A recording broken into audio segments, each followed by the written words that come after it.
Hey everyone, and welcome back to the channel. Today, we're diving into a topic that is on a lot of people's minds: the recent shifts and discussions around immigration policy. It can feel like the rules are constantly changing, and it's tough to keep up with what's happening and what it all means for families, communities, and the economy. So, let's break it down together, look at what's happening now, and explore what might be on the horizon. First, let's get a handle on the current situation. We've been seeing a lot of headlines about new executive actions, proposed changes to asylum processes, and increased enforcement at the border. These measures are often described as a crackdown, aimed at managing the flow of people entering the country. For example, recent policies have focused on expediting the processing of asylum claims and, in some cases, making the criteria for eligibility more stringent. The goal, as stated by officials, is to create a more orderly and controlled system. But what does this actually look like on the ground? For one, it means more resources are being allocated to border security. This includes technology, infrastructure, and personnel. We're also seeing changes in how asylum seekers are processed. In the past, individuals might have been released into the country to await their court date, which could be years away. Now, there's a push for faster adjudications, sometimes happening within days or weeks of arrival. The idea is to quickly determine who qualifies for protection under U.S. and international law and who does not. Of course, these changes are not without controversy. Proponents argue that a firm stance is necessary to maintain national security and the integrity of the immigration system. They believe that clear, consistently enforced rules discourage unauthorized crossings and ensure that legal pathways remain the primary option. They might point to the strain on resources in border communities and argue that a more managed approach is essential for sustainability. On the other hand, critics raise significant concerns. Immigration advocates and human rights organizations often argue that these rapid processes might not give individuals a fair chance to present their case. They worry that people fleeing genuine danger could be turned away without due process. They also highlight the human element, the stories of families separated and individuals facing uncertain futures. These groups often call for a more compassionate approach, focusing on addressing the root causes of migration, like instability, economic hardship, and violence in people's home countries. So, with these competing views, what can we expect next? This is the big question. Immigration policy is often a political football, and the direction can change significantly with new administrations or even shifts in public opinion. One potential path is a continuation and even expansion of the current enforcement-focused strategies. We might see more technology used for surveillance, more agreements with other countries to manage migration flows regionally, and continued efforts to streamline the legal process. Another possibility is a legislative overhaul.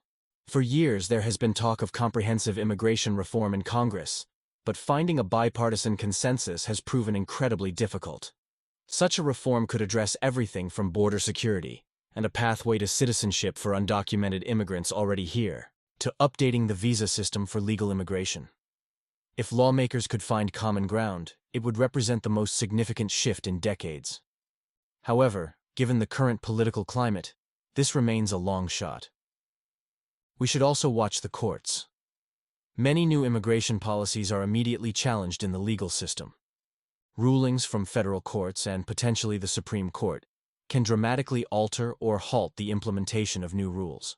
These legal battles add another layer of uncertainty to the situation, and their outcomes will be crucial in shaping the long-term landscape of immigration enforcement. What about the economic impact? This is a huge piece of the puzzle.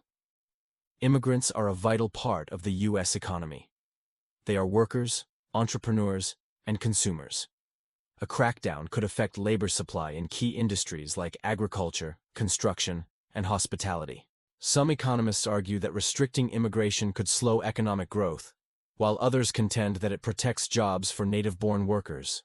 The reality is complex, and the net economic effect will depend on the specifics of the policies implemented. So, how does this affect everyday people?